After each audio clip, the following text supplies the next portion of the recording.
My name is Samantha, and this is a story that you need to hear.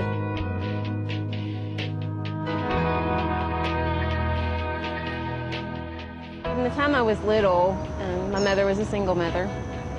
She was married several times, so there were men in and out of our house quite a bit.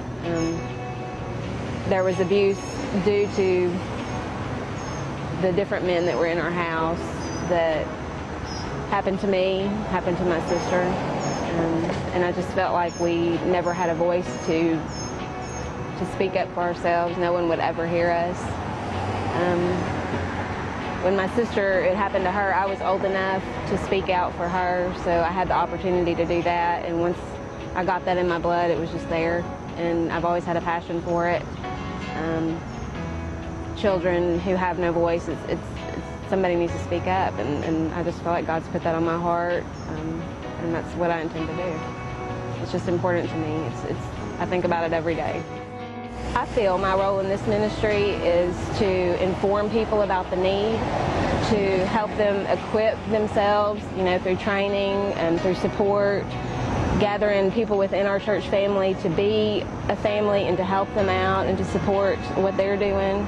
However I can to help and facilitate finding these children homes, facilitating the families to have what they need to make it happen. So I work with The Call. It's an organization that takes Christian couples and pairs them up with children to be adopted. I'm going to borrow something Stacy said. I don't believe that a village raises a kid. I believe that a church raises a child, and I believe that that's the goal with The Call. I also work with CASA, and what we do, we are advocates for abused and neglected children who have come through the system through no fault of their own. It's abuse and neglect. We need CASA because although there are DHS caseworkers assigned to these children, they're supposed to be assigned at the maximum 10 cases.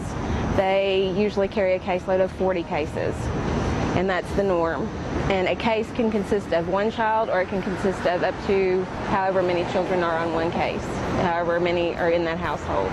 So they just don't have the time to run children everywhere, to check on them, to do the things that they need to do. They're just overburdened. So I work with CASA, we work in tandem with the caseworkers, and they love CASA. Some of the greatest needs that these children have in foster care and in adoption, they need good, safe, loving homes. They need therapeutic homes. That's a great need. We have a shortage of therapeutic homes, people who can deal with children who have severe issues. We need people to step up and just help families who have adopted. Give them some relief, give them, be a grandparent on call. That's an important thing. We need that. We need our church family to bond together and help these families and support them and encourage them to do the work that they're doing. Some of the obstacles, I think, are fear. Fear is the greatest one. Fear of the unknown, fear of, should I bring this child in with my children? Is there going to be, abuse upon abuse? Just a fear of having to deal with issues they haven't dealt with before. Nobody's ever equipped.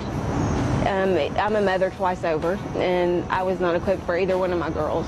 It's just something that God equips you with as it comes to you. As you approach things, God equips you. If you seek Him, He will be there, and that's all you need. That's all you need. If He's calling you, step out and do it, because He'll fill those needs. What breaks your heart? There's so many things, so many things. Just the thought of a precious little soul being a file in somebody's file cabinet instead of a heart in somebody's home. It's our responsibility. Every single person, it's our responsibility. God has mandated that we do this. These children need us. They don't have, a lot of them don't have their own families that they were born to, but I believe that God creates families. And He creates families through birth, and He creates families through other situations. And I just believe that we have to step up and do what He's called us to do.